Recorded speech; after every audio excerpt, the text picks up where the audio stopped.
ay rated SPG, striktong patnubay at gabay ng magulang. Good morning and welcome sa aking munting channel. At dito nga ay tuwang-tuwa ang pamilya nitong si Mokang dahil nga niregaluhan sila ni Alberto ng isang napakagara at napakagandang kotse. Kaya tuwang-tuwa, lalong-lalo na itong si Edwin na halos ayaw niya nga pahawakan. Sabi niya nga dito kay Severino, "Wag mong hahawakan ang kotse ko." Ito nga ang sabi dito ni Edwin.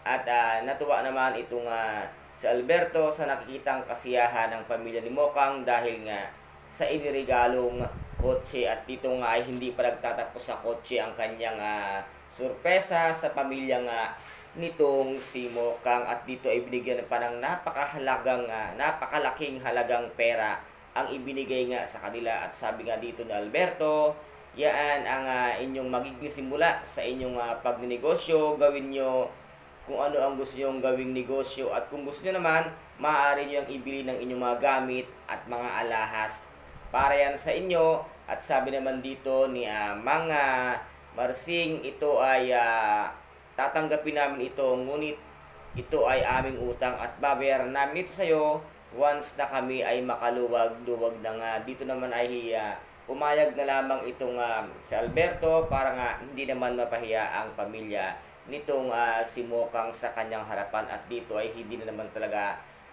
magkandayayaw sa tuwa at sa galak itong si Mokang dahil nga sa isa na namang sorpresa ang ginawa nitong si Alberto sa kanyang pamilya, na alam naman nitong si Mokang na gustong-gusto ngang magkaroon nga ng small business ng kanyang tatay. At dito naman ay humirit pa nga itong si Edwin na sabi niya baka daw ma-arbor niya ang isang kapit na pera, ngunit hindi nga pumayag itong si Mang Marsing dahil ang plano niyang negosyo ay magpapautang sila ng pera dun sa Quiapo at babayaran nila itong si Roda para nga mabawi nila ang kanyang bahay dahil napakahalaga daw ng bahay na yun sa kanila at napakaraming memories ng kanilang pamilya na nandoon sa kanilang tahanan. Ngunit wala silang kaalam-alam na ito palang si Roda ay nakatira na nga sa kanyang bahay at wala na kasing matitirhan kung hindi ang bahay nila Mang Narsing na sinanla nga kay Roda. Kaya pupunta sila ng Quiapo upang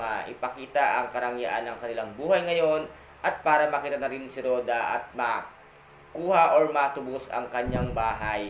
At dito naman ay pinagpaplanuhan na naman yung grupo nga nitong si Bong, itong si Tanggol upang yariin nga nila. Ngunit isa sa mga grupo ni Bong na hindi basta-basta natin matitira ang Batang Quiapoen.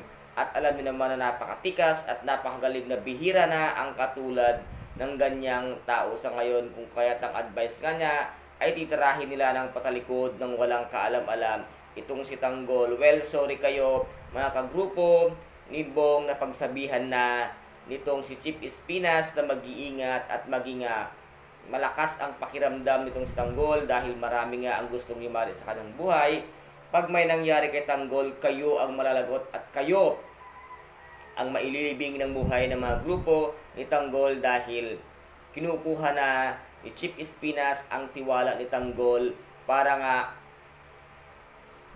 masunod si Tanggol sa lahat ng kagustuhan nitong si Chief Espinas. At ngayon nga ay lalabas na sila upang kitilin na nga ang buhay ni Congressman Sibilya. Ngunit tumawag nga itong si Bubbles at sinabi niya nga na mahihirapan nga sila na gawin ang kanilang plano dahil napakarami ang nakaikot ng mga gwardya kay Congressman Sibilya dahil nga sa pagkakamali at sablay na ginawa nitong si Labong. Kung kaya't medyo mahihirapan itong si Tanggol at si Bubbles na tudasin nga itong si Congressman Sibilya. Magtagumpay kaya sa unang misyon itong si Tanggol at si Bubbles? Ano kaya ang gagawin nilang paraan para matodas nila ng tuluyan itong si Congressman Sibilya para nga matuwa naman itong si Mr. Reyes dito kay Chief Espinas? And guys, ito po ang ating pakaaabangan ngayong gabi dito sa tinaguriang pambansang teleserye FPG, ang Batang Quiapo. At kung nagustuhan po ninyo